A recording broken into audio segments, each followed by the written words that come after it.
историяда болмаған негізі рефериға вызов тастады. Ақша берсеңіз азыр чыгайын кайра башта. Жа сен точно шашасың ба? 100%. Мен саған удешение беріп, тынчықтырып жіберемін да. Менден жогору экенин доказать етчи. Түсінбедім бауыр. Наоборот, дайындык болот. Жок, болған жоқ. Тоқта. Кыргызстандан келип ушунча ордун коюп койдум. Катты еттің. Жок. Чотам бауырым секіріп кетіп жатырсың ғой. Өзің чоқ күресуге тұрмайсың ба? Бұл тоға блогерлермен күрескен адамы қайдан білсін, ең екенін білмейді ғой. Давай күрес ал. Мен сөйлеймін, сөзіме жауап беремін. Бірінші раундта тартсаң, менен бонус $1000.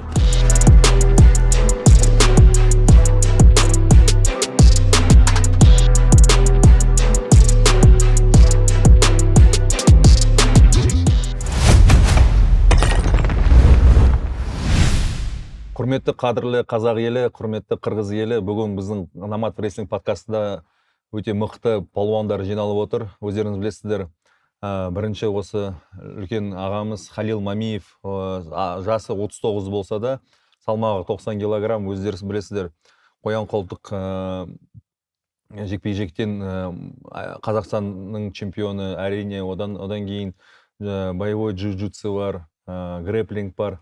Және біздің әртүрлі Nomad Fighting, Octagon, M1, Eagle FC-нің рефери белгілі танымал. Өздеріңіз білесіздер, Octagon'да ол рефери болып атқан кезде, осы біздің оның қарсыласы Марсель төйлес атқан кезде, сол кезде вызов тастаған екеуіне, битва взглядов болған. Сол кезде 1,5 миллион просмотр алынған, дұрыс қой. Одан кейін мне жалпы жақын арада Nomad Fighting'те екеуі бір-біріне вызов тастаған кезде, ол кезде 450 миллион просмотр осындай алған. Осы қарсыласы қырғыз елінен келіп тұр. Марсель Нұрланбекұлы, бәрі білесіздер. Ол жасы 27-те, 12 жас кіші. Халилден өзі КМС по грэплингу, ММА рекорды өте үлкен, 14-0, әлі ешкімге ұтылмай келе жатыр. Және мастер спорта самбо, грэплинг және қырғыз күрешінен поясной борьба дейді ғой біздерге. Сол осы енді екі рет бір-біріне вызов таставатсыздар ғой. Осындай қызықты кездесу болайын деп жатыр. Тағы да осы қарсыластардың қонақтарын таныстырып кетсем, ол бірінші суперсхватка. Әрине тағы бізде қызықты суперсхваткалар болады. Ол біздің палуанымыз Бекзат Қапашев, өзі грэплингтің палуаны, салмағы 70 килограмм. UVV болсын, Аига болсын, соң Қазақстанның 2-3 дүркін чемпионы, белгілі палуан грэплингтердің арасында. Осы оның қарсыласы Еламан Шертаев деген ММА-дің палуаны, өзі салмағы 75 килограмм, 5 килограмм айырмашылы Бекзатпен. Оның рекорды өте үлкен, 11-2-ді, 11-2. Қандай болсын, Найза болсын, Алаш Прайд болсын, басқа лигаларда өздері көп бой өткізген. Және боевой самбо, EDC Combat сол турнирлерінің Қазақстан Республикасының 2-3 дүркін чемпионы. Панкратиондан да әртүрлі жарыстарда кездесіп. Енді бүгін осы айтатқандай қызықты белдесу болайын деп жатыр. Бекзат пен Еламан, әрине екінші Халил мен Марсель. Халил, сізге жалпы не ойлайсыз? Жалпы осы 39-ға келіп, осындай жас мықты кәсіби палуандармен күресейін деп жатсыздар. Қорқынышты емес пе? Жалпы қандай оймен келіп жатсыз? Артамға ассалаумалейкум. Жоқ, жас 39-да болғанмен спортты қойған жоқпыз әлі. Қуып келе жатырмыз. Дайындалып күресіп әлі күнге дейін. Жалпы осы қалай ойыңыз келді осы Марсельмен? Кім вызов бірінші тастаған? Негізі менің ойымда жоқ нәрсе. Мен рефери болып өз жұмысымды істеп жүрген адам. Аяқ астынан маған вызов тастады. Аяқ астынан вызов болсын, енді айтып отырмын, 2 миллион просмотрға дейін жетті. Марсель, енді өзіңіз қалай осылай ойыңыз келген, осы рефериге жасы 12 жыл үлкен сізден осылай вызов тастап күресейік дегендей? Ассалаумалейкум, біріншіден қазақ еліне. Қырғызстаннан келдік. Халил Мамиев судья, уже известный судья болып баштады. Последнее время уже елдің бардығы уже Қырғызстанға танылып қалды. Каждый второй сұрайды да менден, қачан күресесің, қачан мындай, ал сенден вес орғы, неге мындай деп. Ошол себептен элге интересный да бұл нәрсечи. Элге емес, мисалы мага Халил Мамиевтің өзүнө интересный нерсе да булчу. Мен ойлойм, интересный схватка болот. ушу Nomad Wrestling'де эң интересный схваткалардын бири болот го деп ойлойм да. Супер схваткаданчы. Ошол себептен Халил агабыз деле азыркы учурда тренировка кылып жүрөт, көрүп эле жүрөбүз. Өзү тренер, көрүп жүрөбүз, көптөгөн спортсмендер чыгарат. Халил агабыз мисалы 39 жаш деген менен уже нормальный эле формада да, көптөгөн спортсмендер урушуп жүрөт, мисалы 45 жаштагы спортсмендер, мисалы Марат Балаев урушуп жүрөт 49га чыгып. И ошондой нерселер мен ойлойм, мындай мага жакшы соперник болот депчи, мындай. Жарайт, Халилдин преимуществосу 20 килограмм сизден үлкөн. Бирок сиздин преимущество Халилдин алдында 12 жаш кичисиз. Вот ровный болот экөөбүз. Как раз ровный схватка болот да. Халил жөдө. Марсель маған екінші дыхание ашып берейін деп тұр ғой. Вот именно. Біраз болды қойғаныма, именно Сомнение бірдеңе бар ма? Қанша пайыз қойып атсыз өзіңізге? Ешқандай сомнение жоқ. Білмеймін, 99%. Вот 1% мага жетет да, 1% жетейін деп тұрса, Точно жете ма? 1% 1% не үшін жетет? Ұтылу үшін ба, ұтылу үшін ба? жеңип алганга, жеңүүгө 1% жетет да мага. мен өзіме де қызық ол. Не деп ұтайын деп жүрген. Қандай немен. Халил агабыздын өзүнө деле кызык. Мисалы неге дегенде мен көрүп калам да, комментарийлер когда поставить деп жазып турат да. Ошого енді маған да көп адам жазып жатыр. Біз бәріміз күтіп отырмыз. Жарайды, Nomad Wrestling Гран-при бәрі қызық, иә. Әрине тағы осындай супер схваткалар кімдер? Халил мен кім? Шыға ма Марсель? Енді Құдай қаласа осы 12 сәуірде осындай кездесу, белдесу болайын деп жатыр. Енді екінші супер схватка туралы айта кетсек, Бекзат Еламан. Бекзат маған да баяғыдан жазып жүрген, маған бір тауып беріңдерші, қарсылас. Любоймен кім болса, грэплинг болсын, еркін күрес болсын, ММА болсын, білмеймін, күресе берем дейді. Өзі ММА-дан шыққан, әрине сосын грэплингке көшіп, еркін күресте де жақсы күресе алады. Сосын жарайды, мен қазір көрейін дегенде, осы Еламан біздің бауырымыз ол да маған жазған, осылай маған қарсылас бар ма дегенде, мен сразу айтқам, осы Бекзат бар, күресейін деп жатыр. Екеуі де бір-бірін қабылдады. Ойыңыз жалпы қандай? Ассалаумағалейкум. Біріншіден әрине әке сізге рахмет, осындай жақсы схватка беріп жатсыз. Бұл спортта жүрген осы екеумізде біраз таниды ғой, грэплер болсын, ММА бәріне қызық, оларға бәрі сұрап жатыр күресейін.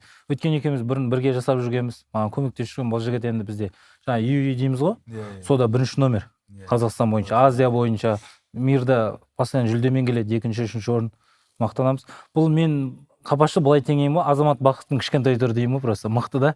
Сол үшін маған интересен, қапашпен күрескен, басқасынан көрше, мықтылармен. Именно сол жағынан қызық маған. Бұлай ол маған көмегін беріп жүрген бала ғой. Енді жарыста басқаша ғой. Жалпы дұрыс айтасыз. Бекзат өте мықты. Біз залда да бірге күресіп жүрміз. Ұтып алады мен аты келді, мен де күресем, ол да ұтып алады. Біздің Силхан осы біздің залдың топ балалар ғой. Топ балдар осы Қазақстан еліндегі топ балдар. Әр весте, салмақтар 60-70 килограмм болса да 100-120 килограмм шыға береді. Алдында көрдік. Сосын сіз айтқанда Еламанмен шығасың ба? Оның алдында айтты ғой, енді бәрібір деп. Енді өзіңіз өте қызықты белдесу болады. Ең мықтылармен солармен шығайын деп жатсыздар ғой. Бекзат Қапашов грэплингтің тобы ғой, конкретно. Номер 1 оған соперник жоқ қазір. Өйткені менің залымда балаларын отып сатты ол. Жоқ, жаңа ереже бойынша сізде ғой преимущество қазір. Оны көрдім. Бірақ бұның вольный да жақсы енді. Кім бұл жерде техникасы, стратегиясы жақсырақ болады? Бекзат, сол жағынан. не ойлайсыз? Ассалаумағалейкум. Барлықтарыңызды көргеніме қуаныштымын. Қырғызстаннан қош келіп жатырсың. Шыны керек, Еламан визит принять еткен уақытта, Бекзатпен күресем деген уақытта таңғалдым. Яғни бірге жаттығу жасап жүргеннен кейін, кім қандай уровенде екенін білетін болғаннан кейін, әрине Еламанмен күресуге дайынмын, және өз уровенімді көрсетуге де дайынмын. Яғни өзі айтып отыр ғой, Қазақстан номер 1 екенін білем деп Бекзат. Және оны дәлелдеуге тағы да Nomad правиласы оған удобный болса да, и өзімнің бағымды сынап, бұл жерде кім чемпион екенін көрсетуге дайынмын. Жалпы былай жарыстарда кездескен? Жоқ, жарыста кездеспедік. Тек қана залда? Залда. Жалпы біраз ММА-шниктермен күресіп көрдім ғой. ММА-де кімнің енді СНГ-де деп айтайын, либо Қазақстанда жан-жақтарда грэплинг қандай уровенде екенін білемін да. Және бұлайша айтқан уақытта қатты қыздырынбай біразын ұта аламын. ММА-да жүрген. иә ММА-дің палуандарын. Енді жаңағы Бекзат айтып отырсың ғой, этот ММА жаңа осы Марсельдің танымал грэплер ғой. Мен қанша бойларын көрдім Марсельде. Ол көбісі бойларда, октагонда, бар жақтар болевой тартып тастайды. Иә. Ең Қырғызстанда ең мықты грэплер осы. Жоқ. Бұл дебютанттарға тартып жүр ғой. Оған 100% келіспеймін. Мақсағай айтып жатсыз, былай рилстардан көріп қалғанымыз бар. Октагон арқылы бір-екі жігітке аяғын тартқан болатын болевоймен. Бірақ бізге емес. Ол медийный боец қой, әрине. Оны құрметтейміз. Қазақстанға қош келіп жатыр. Бірақ ондай балалармен мен қыздырынбай күрес олам. Одан кейінгі уровень Еламан сияқты аға бауырларымыз. Ал одан кейінгі енді мықты уровендегілер дайын болса күресуге келсін осы алаңға. Кез келгенмен күресуге дайынмын. Марсельдің жаңа болевой тартып жүрген дебютанттары кілең, блогер, спорттан хабары жоқ, бірінші рет шығып тұрған. Сондайдарға тартады бұл. Енді бірақ біз сияқты спортсмендерге бұл енді карьерасын қойып кетуі кейінгі турнирге қойып беріңізші Еламанды. Болды. Осы турнир көрсек те болады мәке. Соңынан не үлгереміз ғой бір күнде. 8 минут деген уақыт табылады. Кейінгі турнирге салып беріңізші. Bir бүтін жылайыншы. Жаман көп сөйледі, мен танымаймын да, мысалы көрген емес мен. Реально бірінші жол көріп отам. Марсель танисыз баяғыда. Таниды да, Ой, конечно. мені таниды бұл да. Мен таниды. Құлағынан тиіп отыр да. Серьезно айтам, мен танымаймын. Марсельге қазір өте көп заявка тастап жатыр да, оны бойларда 14 қарсыласы тұр, очередьте дейді. Крем блогерлер ма? Крем блогерлер. Мындай да, менде қазір интересный үшін полный спортсмендер таштап атады да, хоть Россиядан ташташады. Каждый второй инстаграмға кірем ғой. Каждый второй вызов да. Мысалы азыр мен мерге келсем, Еламан интервью беріп атыр. Мен Марсельмен күрескім келеді, мындай уже интерес бар да, бұндайшы. Мен танымаймын, мен кім екенін дедім, білмеймін. Бұл жақпен учраштым, күрескім емес, кіммен Кулачкадан шыққым келеді деді.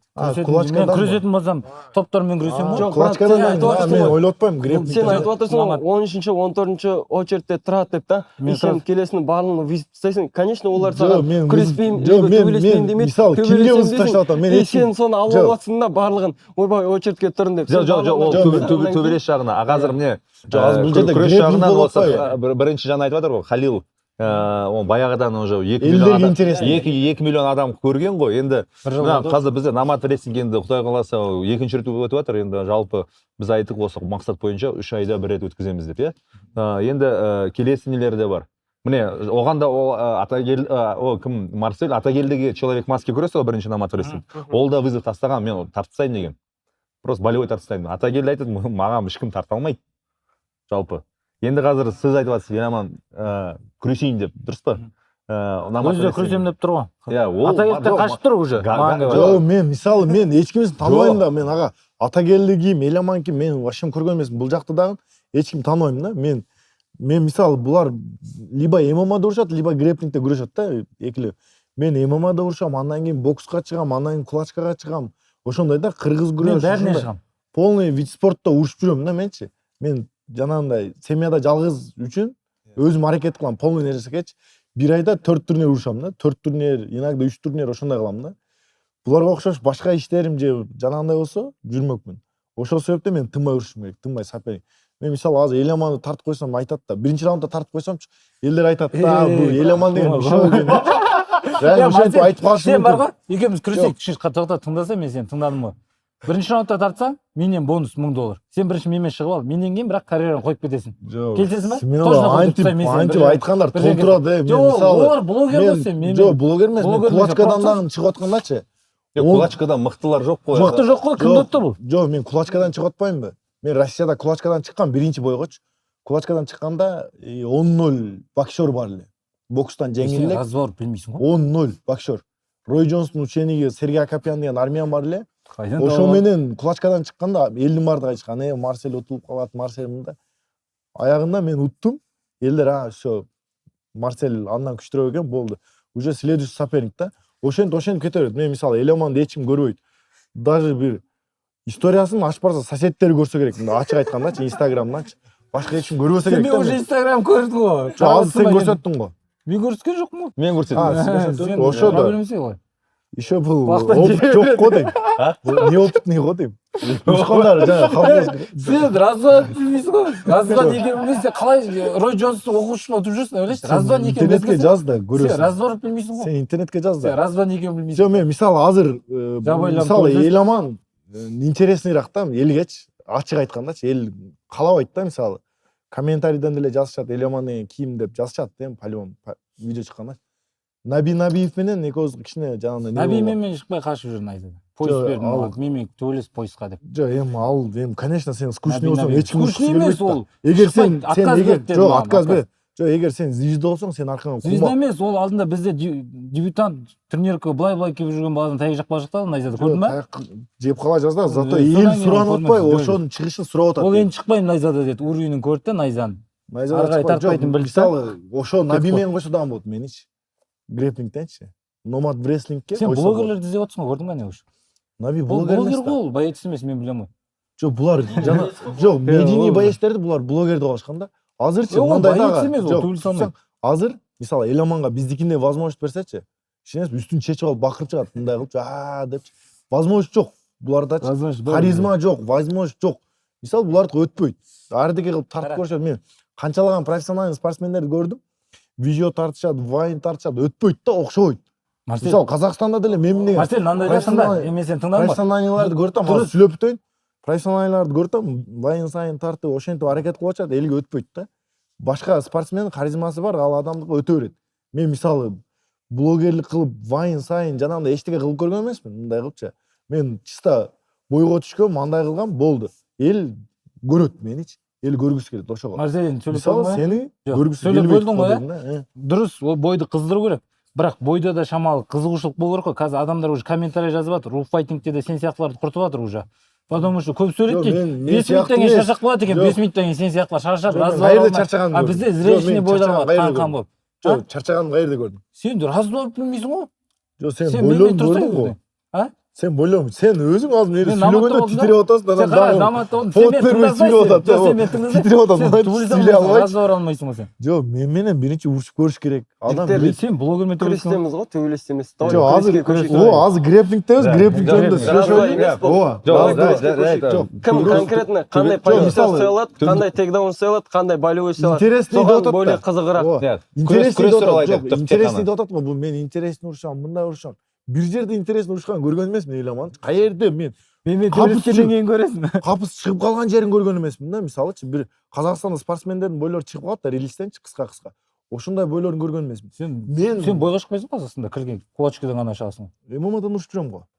ММАдан только Брат, октагонда сен төбөлөсүң. брат, сен бойға қарағанда пресс-конференцияда көбірек жүресің ғой. Зрелищный кармайм да менчи. Болевой кылам, зрелищный.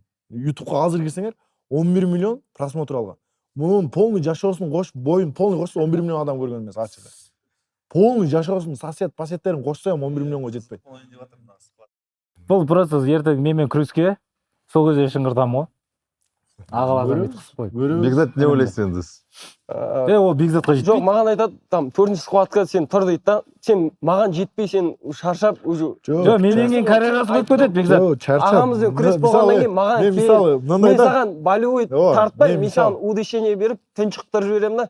Содан кейін келесі схваткалерді настрой қоясың. Ал сен Атакел сияқты жігіттермен күресіп алып, аяғыңа травма алып қалып, ойбай мен сені Карьера сошналы. Ким Атакелді? анау мынау деп әңгіме айтуы Біздің мүмкін. Ламатресін көрдіңіз ба? Сіз болдыңыз Ламат ғой? Ламатрес Конкурент болдыңдар ғой. Человек маски көресіз ғой? фамилиясы Атакелді окшойт деп атпайбы Жоқ, мейлі. жоқ, жоқ. Ата Егер келді, күресуге страх дайын болған болатын кошмар. болса, мен без гонорар еламанмен күресіп болғаннан кейін оны қинап тұншықтырып тартып жүруге дайынмын. Жок, конечно, азыр мисалы бул деле менен без гонорар чыгат. Неге дегенде шанс да, джекпот да. Жоқ, мен былайда без гонорар күресем, сен жоқ. олай эл көрөт да силердичи. Джекпот. Менин аркаман эл көрүп калат силерди. Сен менен шықпайсың да го. Казакстан таанып калат силердичи. Даже Казакстан могул жерде отургандар тааныбай атат. Сен атын ким эле Мен кара Кыргызстан футбол. таныйт, Кыргызстан Кара байцер футболчу таныйт. ким эле деп сен сурап Мен атат. Кыргызстан байцер. Азыр менен күрөшөсүң. И жанакын соперниги. Азыр Халил аганы сурасаңар, любой тааныйт. Уже Казакстанда, Кыргызстанда уже. Жок, ол кісіні бұрыннан таниды. Жок, эл таанып калды ужечи. Кыргызстанда да Халил Мамиев деп уже элдер сүйлөп калды. Чоң кишилерчи. Қырғызстанда Уже- танып қалған шығар, бірақ Бірақ Қазақстанда бұрыннан таниды таниды. бұл кісіні. Жок, мурундан Сенен таный бұрын чыгарды. бастаған кісі ғой, Мен MMA. эми көрүп атам да, мен мисалы силерге окшош. Сен танып көрсүң ба birden? Қазақстанда Сенен басқа турнир- адамдар таниды да, басқа Жок, кыргыздар. башка адамдар. Жалгыз өзүң эмес го. Мен таанымайм деп Жок, эмес. эми сырттан билинет да. Жок, Марсель Жок, өзү де басқалар таныган таниды, ғой. бул тек сен таануу керек экенсиң. Халил Басқа адамдар таниды ол кісіні. Марсель Бәрі ойлайсың. Экөөңөр туруп тургула, Халил агага сөз бергиле, бүттү да. Темаңар бүттү. Монча уже алат. Марсель танымаса вызов тастамайды ғой. Тоже реферин танып атыр, кішкене вызов тастап, мен де кішкене Қазақстанда хайп қойайын деп. Необычный. О, жок, Подход интересный жасайын болот деген да, ғой, мисалычы мен Халил ага менен схватка интересный болот. Мен историяда болмаған негізі рефериға вызов тастап. Вот, ешқашан биз кылып атабыз болмаған. да зато. Мисалы, ошондо Октагон лига барганда Кыргызстангачы, пояс курушкан, чемпионский пояс курушканда күчтүү байыстар урушты. Лигада турнир скучный болуп кетип атты да. Анан мен ойлодум, неге? Смело, клатч и греплингден чыкканга. Зато интересный болду. Ошол жерде эл колдоду. Кыйкырык, бакырык, ошол жерде эл колдоду. Значит, интересный нерсе да. Жоқ, допустим, сіздің ана номад файтингте екеуіңіз шығу керек еді ғой еркебұланмен. Сіз қалай ойлайсыз? Көбісі еркебұлан үшін келгісі келді ма, интерес болды, или сіз үшін ба? Экөөбүз тең үчүн. Екеуіңіз. Экөөбүздүн боюбуз үчүн келгиси келишти да. Неге дегенде интересный да экөөбүздүкүчү. Неге дегенде мен аренада жүргөндө ошол жерде кыйкырып атышты да. Марсель, атайын силердин боюңарды көрөбүз деп келгенбиз депчи, атайын билет алганбыз деп.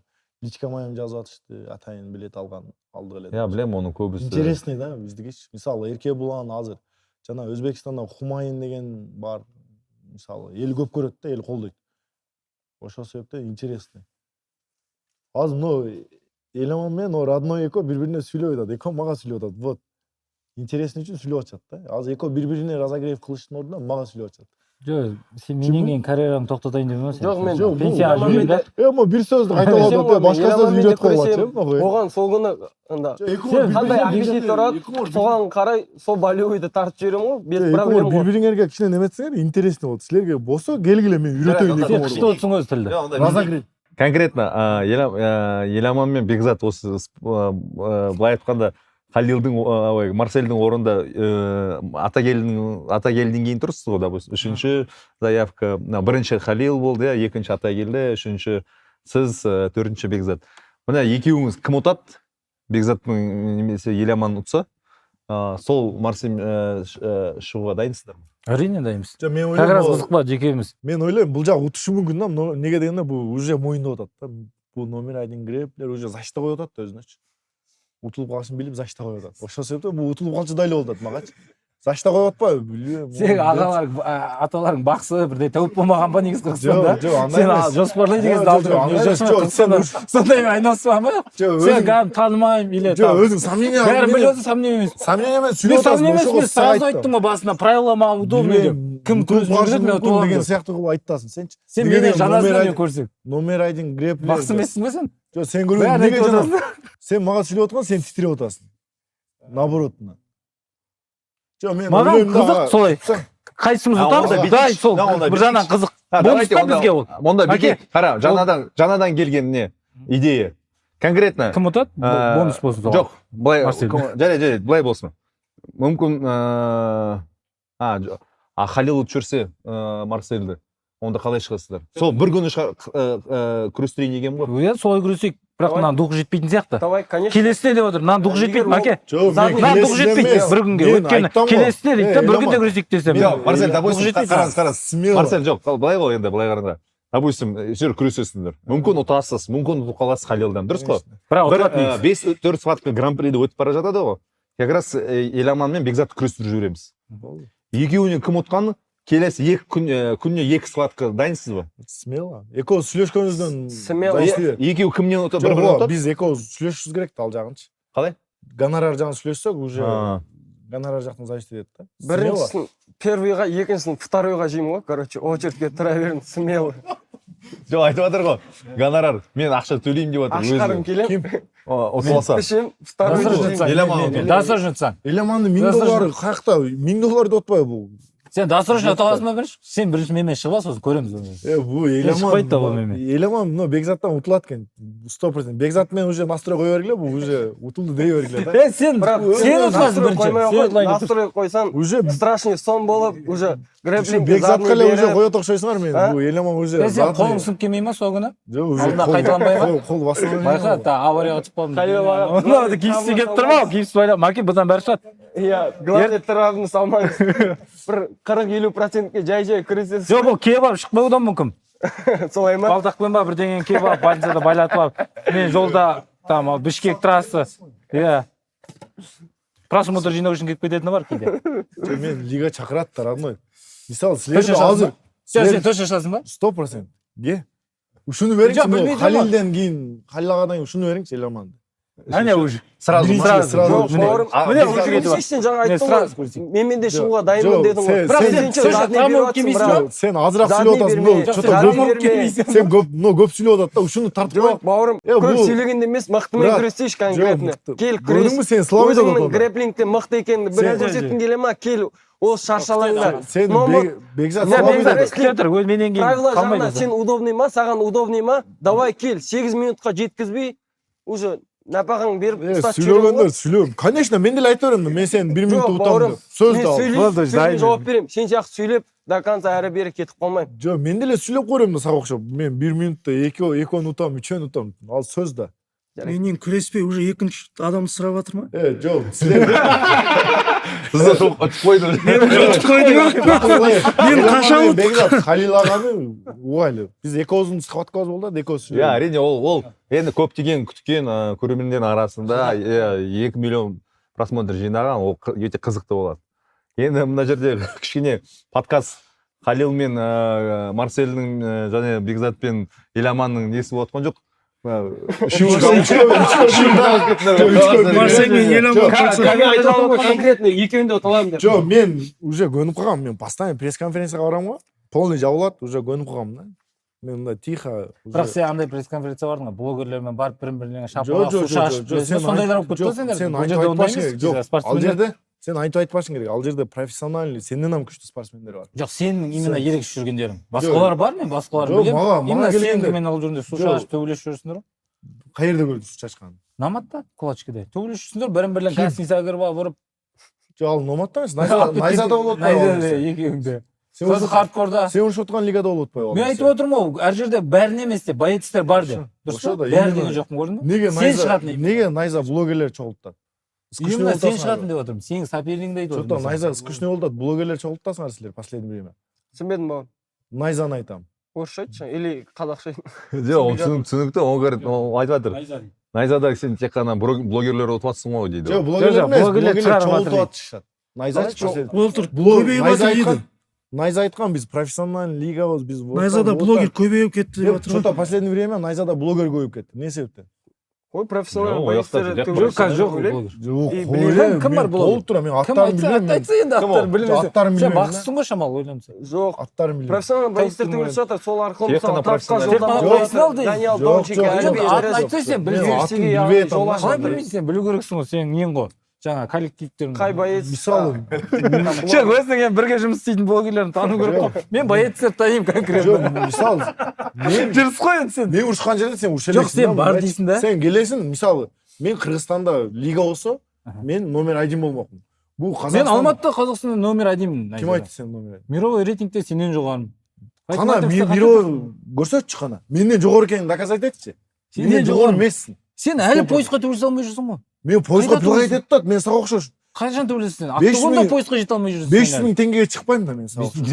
Бірақ Октогонда рейтингті бой төбелесесің де өзіңе таңдап ал. Жок, мен Поезға октагондо, шықпайсың, мен қай октагон салмақтасың прилагать октагонда? етіп Жоқ, қай поисқа. салмақтасың? 61, 66. Мен Мен 61-ге қашан жасадың? 61-де басқа балалар ғой. полный бойды 61 уруштам ғой. Сүндет менен 61-ге коебуз дешти го. Ой, сен сүндетпен точно шықпайсың. Қайда? Сүндет қайда, сен қайда? Айтам. Сүндет деген ол бир күндө келгилечи. Бир күнгө коюп турайын. Сен әлі жүрсің, қанша жыл болды жүргенің Октогонда поисқа жете алмай жүрсің? Октагондо канча жыл эмес, октагонго 1 жыл болду. Не Былтыр только келдим. пояс, кәдімгі топовый боецпен төбелесіп жатыр. Вот сіз рефери қалай ойлайсыз, қарсыластары мықты ма вообще октагонда? Менің білгенім Марсель өзіне соперник таңдайды. Иә. Октагон Вот 3-1 болды аптады, конечно. Жоқ, октагон жаман емес.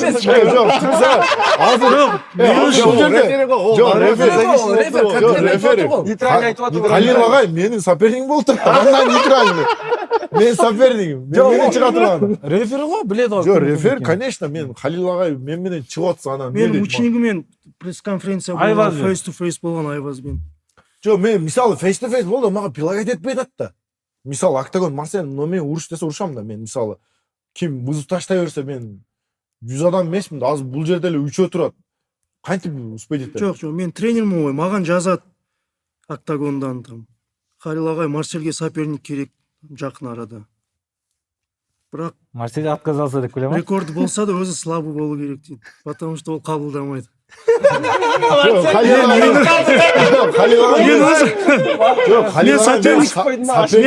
Мен жазам Айваз. Нақ айтып қойдыңыз ондайлар. Мен Айваз деп жазам. Жоқ, Айвазбен шықпайды. Там екінші баланы жіберем. Қазір көреміз дейді, бір сағаттан кейін жауап жазады. Жоқ, онымен шықпайды. Мен өзім таңғалдым, менімен қалай согласиться етті. Қалай ол? Айтып береді. Менің оқушыларымен шықпайды. Жоқ, Халил ағай айтып береді. Мысалы соперник болғанда айтып береді. Мен сопернигім алсын. Любой нәрсе айтып. Мен неле Халил ағай жөнінде айта берем. Ошондой эле нерсе да. Мен мисалы азыр Қазақстанда лига қазақстандыкы, судьялар қазақстандыкы, полный нерсе қазақстандыкы. Мен гоштымын да. Мен Кыргызстандан келип отпаймын. Кыргызстандан келип ушунча ордум коюп койдум. Значит, Қазақ қонақ жайлы Жоқ, өтіп мен, шығарады. мен значит соперник таңдап алсам, значит ордум бар. Өзі Бішкекте тастадым. Жоқ, Бишкек Жоқ, Алматыда кеше Алматыда таштадым. Бірінші Бішкекте тастадың ғой сен. Бішкек бастады, біз просто жалғастырып жібердік Иә, та. Анау қызығушылық болғаннан кейін. Біз намаз файтинг бір айттық. Ошол себептен мындай Қазақстанда мындай эл амандар мени үлгү алыш керек да. Молодец, Кыргызстандан келип уже Россияга, Қазақстанга уже ордун коюп ушинтип тандап атат. Сен неге үлгі алады? Қазақстанда үлгі алатын адамдар жеткілікті ғой. Жоқ, силер үйрөнүшүңөр керек. Кандай неме чечтичи? Менден үйрөнгүлө. Марсель айнабай сен түгіл шақпа видео айтпайды. Қатты айттың. Жоқ, эми лично эко қойған сайын отырасыңар, Марсель. скучныйсыңар да. Мен мисалы азыр эко отдельно подкаст болгондо эко уважение. 2 минут алып подкаст туруп кетип калса, реально ачык айтып. Азыр уже мен сүйлөп атам, эко мен жарышып сүйлөп атат, үчөөлөп сүйлөп атат. Еще Сидан кошулуп кетти тастайбын. Мен нейтральныдырмын. Уже бұл қоса салыватыр да бәке. Жоқ, мен нейтральным. Мынау қызықты да, допустим, маған айта келді айтады да. Мен 75-ге дейін, 80-ге дейін любой мен қойып бердім дейді да. Қай күрес болсын. Еркін, грек-рим, грэплинг. Бәрімен бір күнде күрес шығам дейді да. Оған таңдамайды. Ол кім жаңағы айтқанда жаңа кіммен күресті ғой, мықты біздің палуан, грек-рим палуанымен. Көрдіңіз ғой, Антон Савенко, чемпион Қазақстана, подобный чемпион. Сәл ғана жеңіске жете алмады. Енді ол айтқанда ол мықты палуан да біздің ата келді. Енді бізде де мынау Бекзат отыр, Еламан отыр, олар да былай айтқанда бізде жалпы намат реслингте ең мықтылары жиналып жатыр да. Былай айтқанда Олимпиадаға Кыргызстандан кошушуңуз керек да сиз. Жоқ, енді қазір Қырғызстаннан біз әлі пока Қазақстан бойынша жасап жатырмыз. Мисалы Кыргызстанда Еламан мен Бекзатқа шанс бербеген грэплерлер бар да. Мисалы Бекзат таза грэплер деп атат го. Bizde de taza grappling'ten var da. MMA'ga çıkpaydı, kulaçkaga çıkpaydı. Чисто ошого даярданат.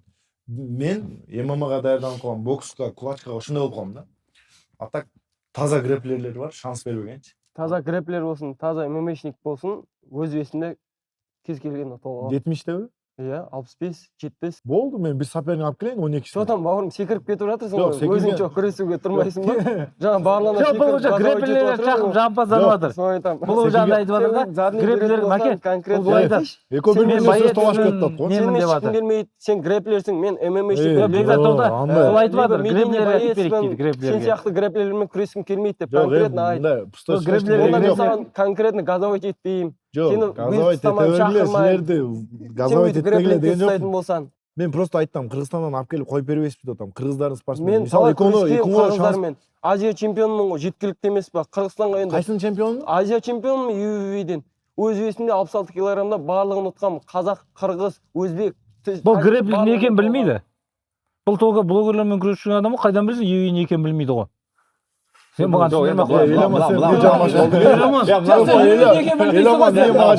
греплинг жарысы эмес бул намаз греплинг жарысы коюп мага алыс деген. Казыр енді кішкене уровень көтерейин деп атыр. уровеньне өтө алмайды го. Уже рефериге Сизден токтойн деп тур. Канча пайыз сиз жеңет деп Токтотамыз ойлойсуз иншалла. Халилди? Өзүнө канча пайыз бересиз? Халилга канча? 50 да. 50. Неге дегенде 5 менен кармап кетиши мүмкүн да менчи. Бирок мен бир жерин тартып кетиши мүмкүн. Халилга 5 менен кармап коюшум. Сиз аякка жашайын деп атасыз. Аяк кесе аяк, треугольник кесе треугольник. Халил, сиз канча пайыз бересиз? Мен оған треугольник беріп күресем, бастайын. Сол Беріп позициядан қайт- бар. Треугольник бериң, бирок аякты бермең да. Жок, Аяк Халил бергенде. айтады. Треугольник сен бастап аласың да, треугольник алып, сол жерден күрөстү бастап жиберемиз деп атат. Треугольник алсам уктатып коем. Ким? Мен. Жок, берем деп атыр го. Жок, уктатып коем, серьезно. Сиз канча пайыз деп ойлойсуз? Мен бағана айттым ғой, бағана 99 айткам, қазір уже 100 деп айттым. 100. Ол бір Жүзге пайызын деген тоже аласың. 1% канча 1% санс бербейсиз. бербейсизби? 1% санс Ондан бербейсизби? бірде бермейін де. Сен мен сатқаннан кейін алда көп жекпе-жектерім бар екен. Бокстан, кулачкадан. Сол үшін менен сұра аккуратно күрес деп. Саған көбіресе қол керек па или аяқ керек па? Жок, бирок мен заштам жакшы. Жок, мүмкүн, жок, азыр сизде травма бармы? Жок. Можно 1 минут добала жасалып жүрүү керек. Ошол жерде прям кызыктуу болот. Любой мен. Өзүңүз тандап жибересиз, осылай отырып. Осы адамдар менен арасында төртөөңүз отурмуз го, любой, допустим. Балгабы? Добала. Давай Бекзатты тандайын анда. Казыр да? Сиздайсызбы казыр? Любой жерде да? Ошол жерде. Кызыктуу болот деп ойлойм.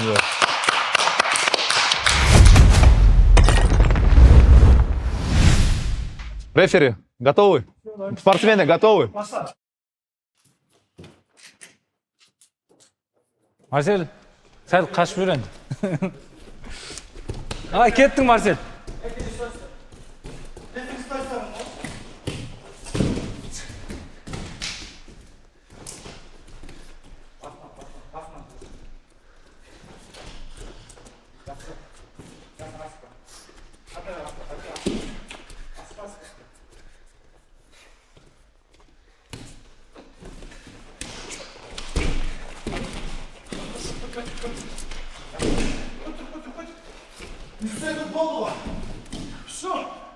Тридцать секунд, было. Еще. Камера, подожди, стоп. На камеру, подожди, делай. Камера да бар. Рефери пусть посмотрит, отсчитает 30 секунды. Жо, Марсель, қазір қарайды. Рефери, жо, подожди. 50 секунда. Камера да бар. Қара, өзің қара. Зиде тұрдым мен, қара, зиде тұрдым. Вот уже 3 секунд. Міне мен зиде тұрдым. Жоқ, қайра бастым мына, вот. Подожди, рефери. Болған жоқ.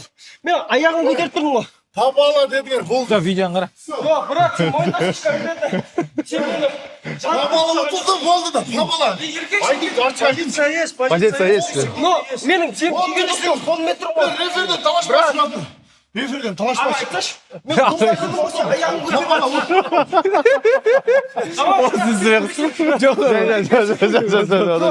Да, 3 секунды.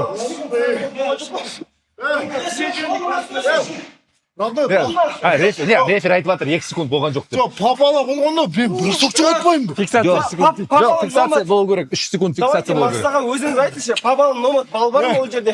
Қармап, Мен айттым ғой. бағым не ғой? Рамбай, сен арқаға майын. Мен қойсам, балай деп қара.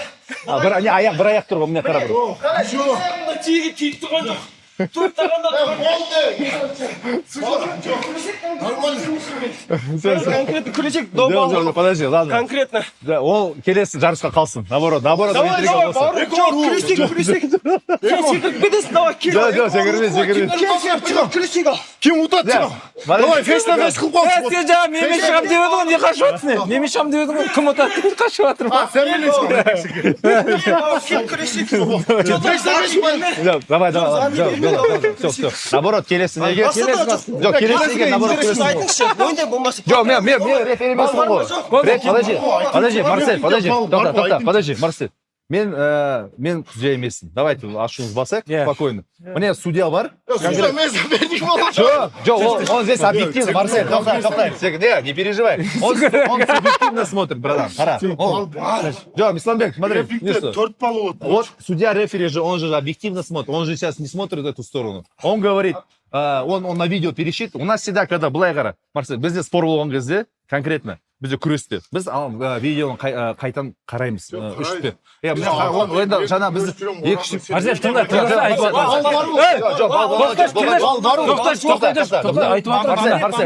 тыңда, айтып Марсель, вот, давай сейчас вот. Хамид, Сейчас. надо объективно, сейчас, Иә. потому что вы тоже будете завтра на международном суде, вы здесь объективно, конкретно скажите, не как Очко, соперник. Барур. Вот 3 секунды были по видео, давайте все Точно, посчитаем. точно. Исламбек, вот вы сейчас отойдите вот вдвоем, вот вы как представитель. посмотрел.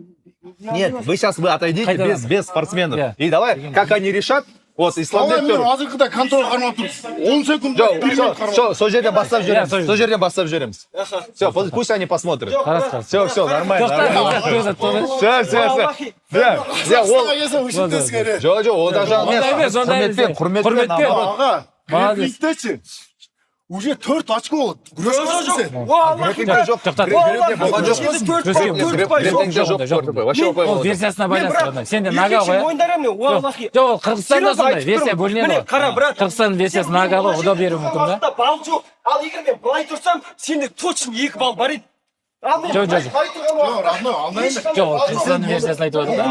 Қырғызстанда беретін болып тұр да, нага деген версия бар. Америкасы. Сондай түсінбей бұл спортқа қойды ғой. Серьезно айтамын. Да, ол вообще тұрған жоқ. Ол спокойно. Марсель, видео бар ғой, тұртыш.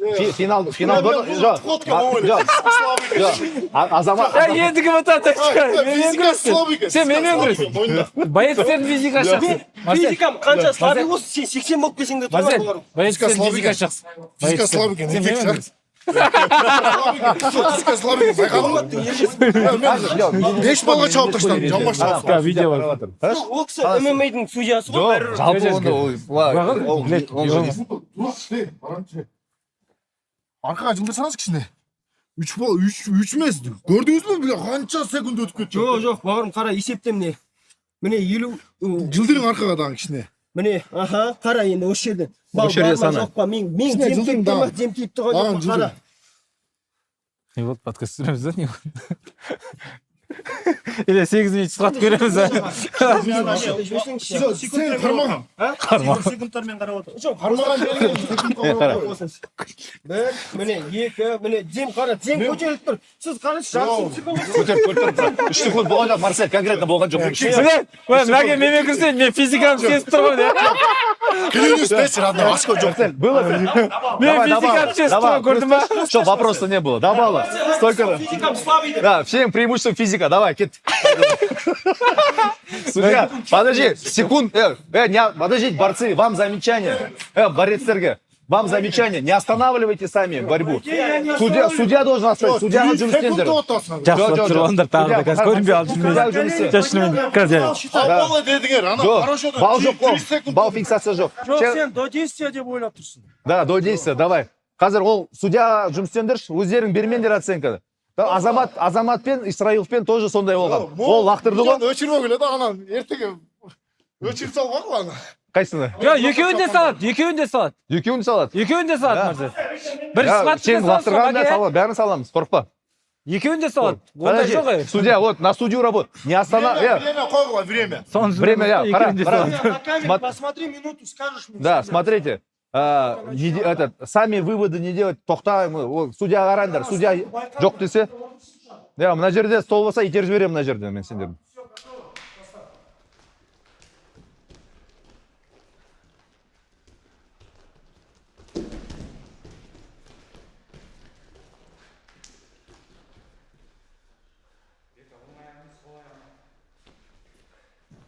Марсель, физиканы көрсетсе енді.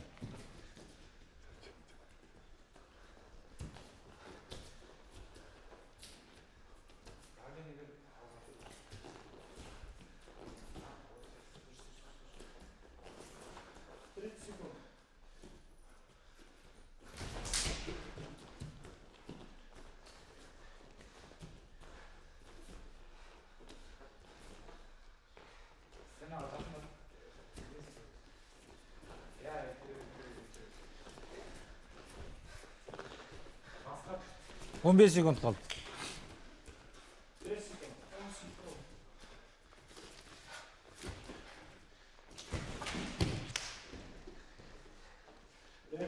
Время, стоп.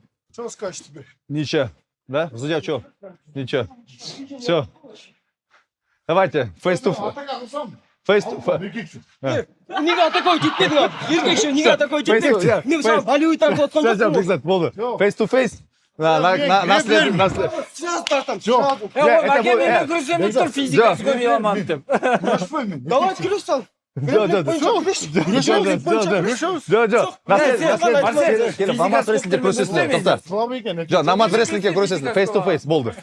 Мына жақта face to face, намаз реслингте. Физикаң слабый екен, родной, мойын Все. Физикам қанша слабый болсын, самый минимальный болсын, сені тартып ал, күшім жетеді. Келесі намазда көрсеміз. Қазір тоқтаңдар, тоқта. Ашулар басамыз, как раз дайындаламыз. Сен стойканы дайындайсың, мынау партер дайындайды. Слабый, еркекше слабый. Сені отуға күшім жетеді, бауырым. Бір ана камераға қараймыз. Давай, 5 минут күреселік жерде. Тап қазір ма? Очкоға 5 минут күреселік. По грэплингу күресесің ма? Сен грэплинг мастер спортысың ғой, давай күрес. Жоқ, 5 минут, давай. Мен де мастер спортымын, давай кел. Қарады, камераға қараймыз. Көрдіңіз баға? Мен слабый емеспін екен. Келесі намазға, подкаст следующий. Жоқ, все. Енді қызғады, Келесі намазға дайындық. бауырым, Наоборот, кеш. дайындық болады. кеш бауырым, кеш. Все. Келесі намазға болды. Бекзат, болды. Все, келесі намазға дайындал. Дайындал. Тренировка қылмайды мен. Вот. Бауырым, мен де бір апта демалып келдім, өйтетін болсам, смел жетеді, мен де иығымда травма бар. Мен кеше ғана инфекциядан шықтым. Келесі намазға. Все. Жететін адам. Сен ұтылдың да. Ничего болды. Все, давай. Кім чаватады? Туған бар образы. Кейінеміз, дальше продолжаем подкаст. Өздеріңіз көріп жатқандай қызықты белдесу болды. Бірінші кездесуде бірінші минуткада Халил реферіміз айтты.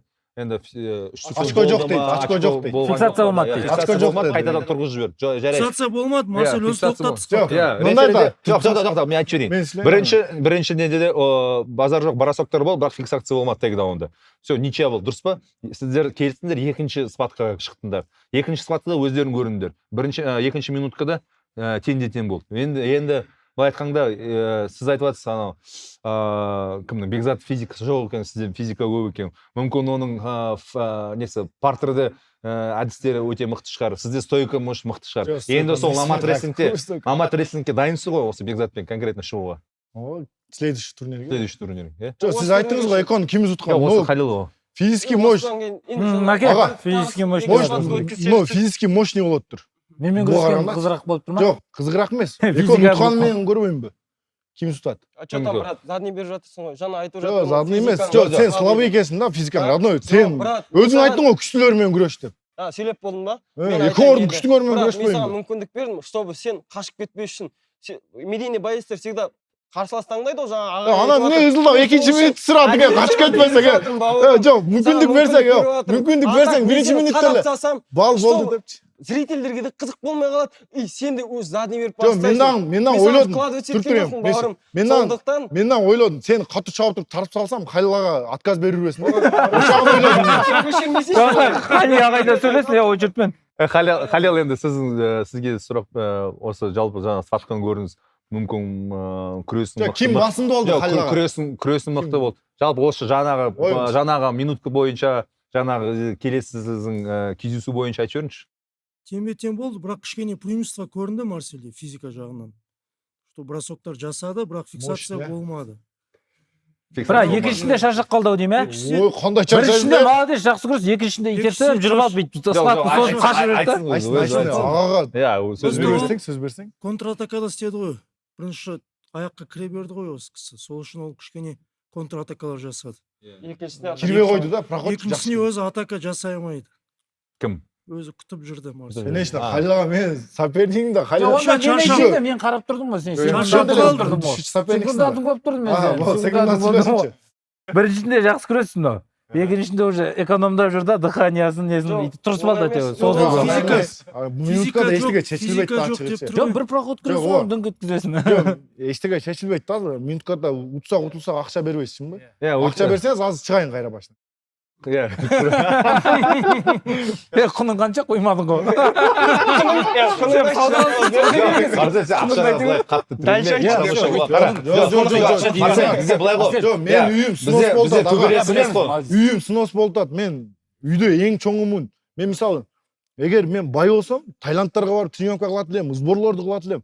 Мен байдын баласы эмесмин. Ошого тынбай күрөшөм, урушам. Бәріміз.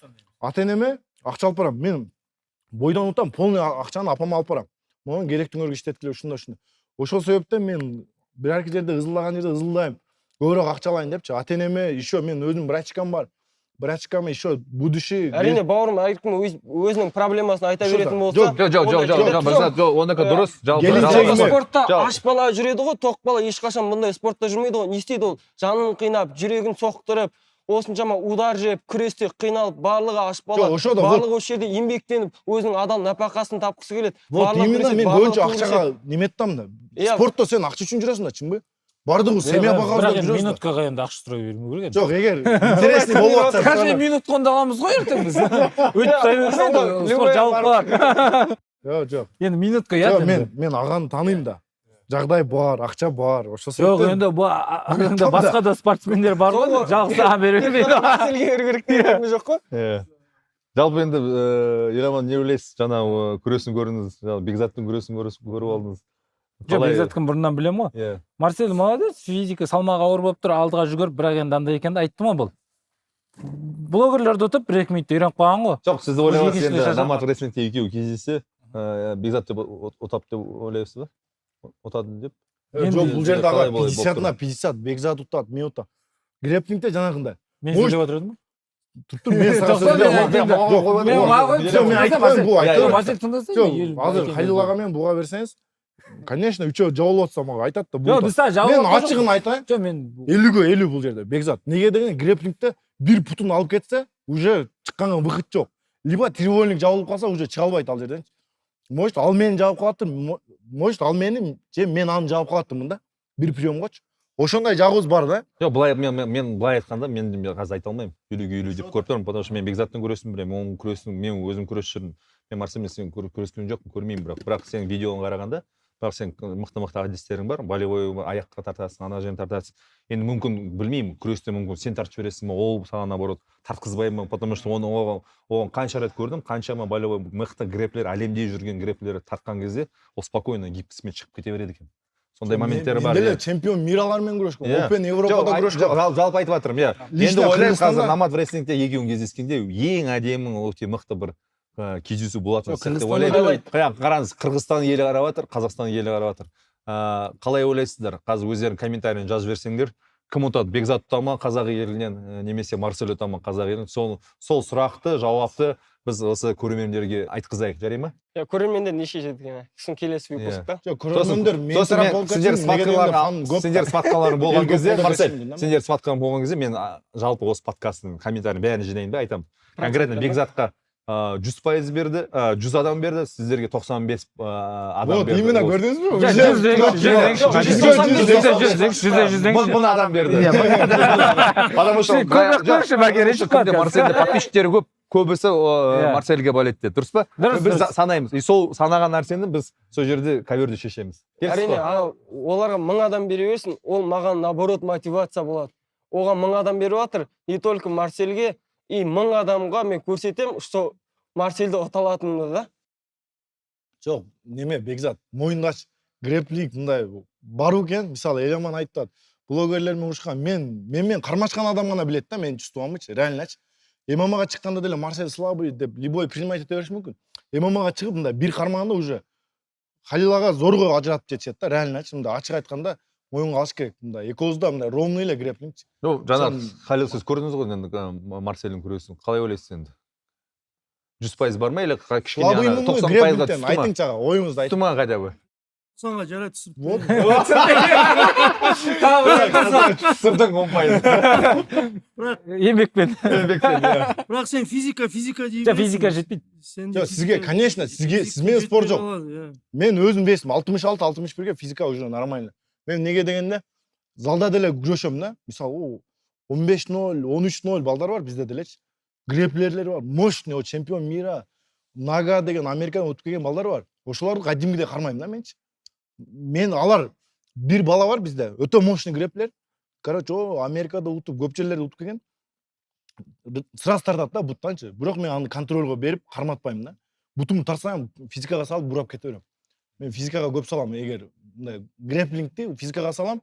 Эгер физик болсо мен греплингке салам. Азыр Халил ага менен мен мындай күрөшпөйм да, гарантия. Халил аганы либо треугольник, болевой, бутун ошентип. Болевой тартып И физик, и греплер болатын болса шанс жоқ деші маған. Енді осы жана мықты белдесуді көрдік, минутка, енді спорда көп өте. Енді жалпы осы соңына не айтасыздар? Жалпы айтып берсеңіз, Халил. Барлықтарыңызға рахмет. Біріншіден осы Намат рестлинг лигасына сізге осындай мүмкіндік беріп жатқандарыңызға, жас спортшыларға. Не айтамын, енді келіп көрдіңіздер. Иншалла, енді Марсель 12 апрель гипспен келмейтін шығар. Дайын болып келетін шығар. Мощный. Мен Аман тренировканы есен, жақсы формада келсеңіз. Бекзат. Марсель қонағымызға берді. Баршаңызға рахмет. Артық кеткен жерлер болса айып етпесіңдер. Қонақ рахмет саған.